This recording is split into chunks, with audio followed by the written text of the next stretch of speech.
조아주 TV 시청자 여러분 안녕하십니까. 2010 어느 사회가 얼마나 안정된 상태냐 하는 것을 가늠하는 중요한 통계가 있습니다. 그게 바로 중산층이 몇 퍼센트냐 하는 거죠. 중산층이. 내가 중산층은 두 개의 기준이 있습니다. 하나는 경제 통계를 가지고 내는 중산층이 있고, 그 다음에 체감 중산층이라고 그래가지고 내가 중산층이다라고 의식하는 사람. 그런데 1988년 통계를 보면은 그때 서울 올림픽 할 때고, 노태우 정부가 들어서서 이른바 민주화를 실천하고 있을 때입니다. 이때 내가 중산층이다라는 사람이 75%였습니다. 그런데 요사이 조사를 한 걸 보면은 내가 중산층이라고 하는 사람이 대충 한 48% 정도 되고, 나는 저소득층이라고 하는 사람이 비슷해요. 48대 48. 내가 고소득층이라고 하는 사람은 한 3%, 5%밖에 안 됩니다. 그런데 실질적으로 그 소득을 보면은 당연히 중산층이라고 대답해야 할 사람이 저소득층이라고 대답해요. 그래서 객관적 수치로 중산층에 들어가야 할 사람이 대충 한 60%가 되는데, 나는 중산층이 아니고 저소득층이라는 사람이 많이 빠져나가는 바람에 나는 중산층이다 하는 사람은 그보다 10%포인트 낮아가지고 한 50% 됩니다. 이 10%의 괴리가 있습니다. 객관적으로는 중산층인데 나는 중산층이 아니고 저소득층이다, 이런 식으로 빠져버리는 거죠. 그래서 중산층 비율이 지금 한 48%로 떨어졌습니다. 그러면 88년에 75%가 25%는 달아나 버리고 50%밖에 안 된다는 거예요. 그런데 그동안에 얼마나 생활 수준은 1인당 국민소득은 얼마나 늘었습니까? 이른바 상대적 박탈감으로 해가지고 자신을 일부러 낮추려고 한다는 거죠. 일부러 저소득층으로 빠지려고 한다는 거죠. 이렇게 된 것은 두 가지 이유가 있을 것 같습니다. 하나는 부자라고 하면은 이 지탄을 받으니까 돈이 좀 있는 사람들도 난 돈 없다라고 하는 것이고, 또 하나는 노무현, 문재인 이 두 정권 때 양극화를 선동을 했습니다. 정권이 나서서 양극화를 선동을 했습니다.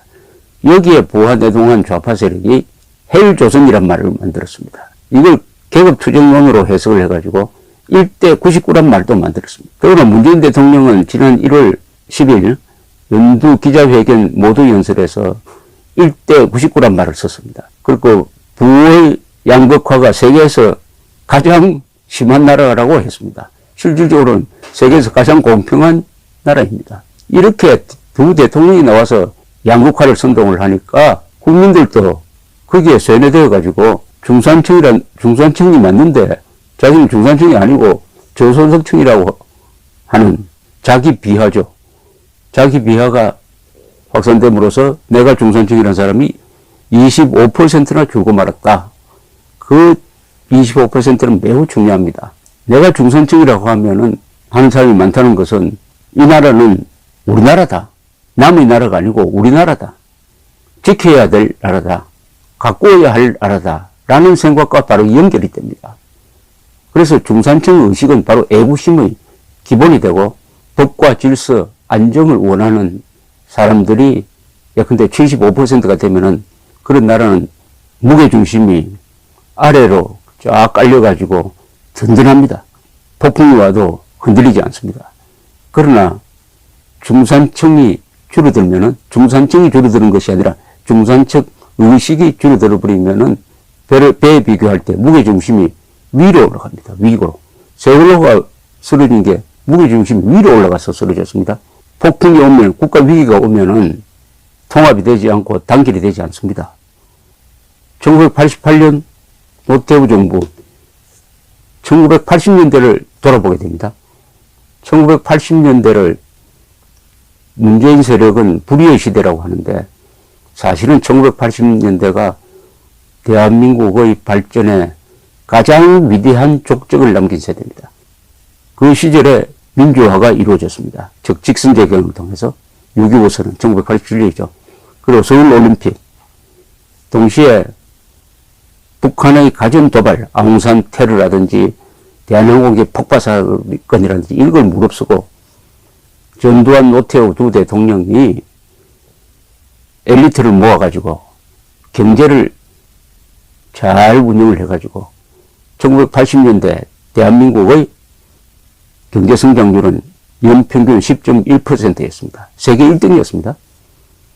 경제 성장률 세계 1등이니까 소라를 이 마련인 민주화의 열병을 잘 견뎌내고 1987년 6.29 선언 직선제 개헌을 통해서 그리고 그해 선거를 통해서 노태우 정부가 출범하면서 서울올림픽도 성공적으로 치르고 그 연장선상에서 북방 외교를 통해서 중국, 러시아, 동구 공산권과 수교해가지고 한국 사람들의 행동 반경이 지구 전체로 넓혀지는 아주 극적 전환을 한 것이 1980년대입니다.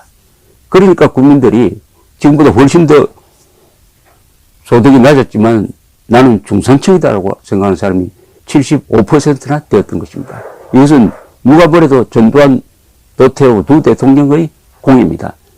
이것을 25%나 날려버리고 내가 중산층이라는 사람이 50%밖에 안 되도록 만드는 데는 노무현, 문재인 두 사람의 책임이 큽니다. 아니 결정적입니다. 있지도 않은 양극화를 선동하고 그걸 1대 99라고 표현하고 세계 최악의 불평등 국가라고 말하면 되겠습니까? 제가 있지도 않는 양극화라는 것은 뭐냐? 이재용 씨하고 노숙자를 비교하면 이건 뭐 비교가 안 되죠. 인간 세상은 다 차이가 있습니다.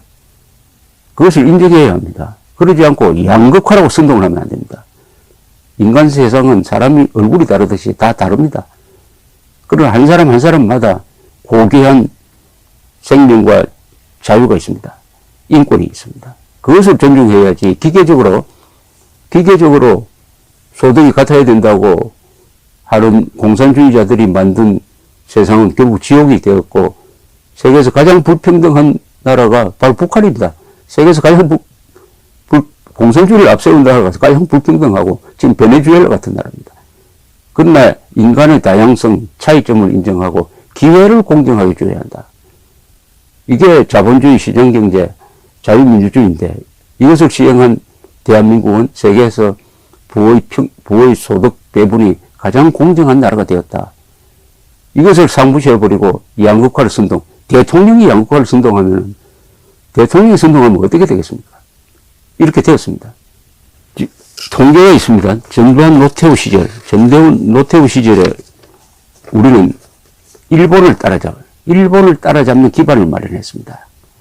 그 길을 했습니다. 전두환 시절에 이제 반일해서는 안 된다. 그 길을 하자. 일본을 극복하자고 했는데 일본과 한국의 격차를 좁힌 것이 1980년대입니다. 이런 통계가 있습니다. 경제성장률을 비교하면 1981년에 일본이 4.2%, 한국이 7.4%였습니다. 1983년에는 일본이 3.1%, 한국이 12.2%, 4배였습니다.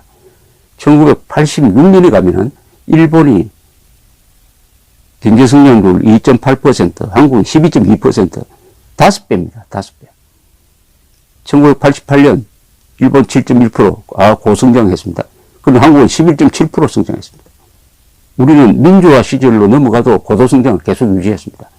1991년을 예를 들면 일본 3.3%, 한국 9.7%입니다. 이때가 노태우 정권 시절입니다.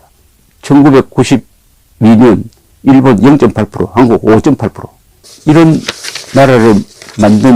나라를 충실하게 만든 게 전두환 노태우 정권 때 대한민국도 재정이 튼튼한 나라였습니다. 빚을 내지 않는 나라가 됐습니다. 또 노태우 정권으로 들어오면은 대한민국은 순채권 국가가 됐습니다. 채무 국가가 아니라 빚보다는 받을 게 더 많은 나라로 되었습니다. 재정을 튼튼하도록 만들었다는 것은 전두환 노태우 두 정권이 지금 문재인 정권이 하는 것처럼 막 퍼주는 일, 생산성이 없는데 막 돈을 쓰는 일, 그런 일을 하지 않았다는 겁니다. 살림을 아주 건실하게 살았다는 겁니다. 도저히 용서할 수 없는 말은 헬조선이란 말입니다. 양극화 헬조선. 우리 친구들끼리 만나면 대한민국은 천국 다음에 한국이라고 합니다. 그런데 이런 좋은 나라를 헬조선이라고 하고 북한을 향해서 헬조선이라고 해야지 대한민국을 향해서 헬조선이라고 하면 되겠습니까? 헬조선이라고 하는 자들은 북한에 대해서는 아마 호의적인 생각을 가진 사람들이 많을 거예요. 북한에 가서 살라고 하면 살 사람은 없지만은, 즉 중산층 의식이 75%에서 48.9%로 줄어든 것은 그만큼 이 나라가 우리나라다 라고 생각하는 사람 비율이 줄었다는 것입니다. 국가 위기 때 이게 심각한 문제를 만들어냅니다. 배의 무게중심이 위로 올라갔다는 뜻입니다. 보통 때는 괜찮지만 폭풍이 불면 위험해집니다. 위기가 오면 위험해집니다. 이 책임을 져야 될 사람이 노무현, 문재인, 양극화 선동 대통령입니다. 전두환, 노태우, 노무현, 문재인 두 대통령을 객관적으로 평가해야 됩니다. 누가 정말 불의의 시대를 만들었느냐? 한번 본격적인 역사 전쟁을 해야 됩니다. 특히 1980년대를 제대로 조명해야 합니다. 1980년대가 얼마나 위대한 세대였다, 위대한 시대였다. 그 시대에 물론 주사파라는 이 악마의 영혼을 판 세력이 나타나가지고 이게 지금 대한민국을 어지럽히고 있습니다.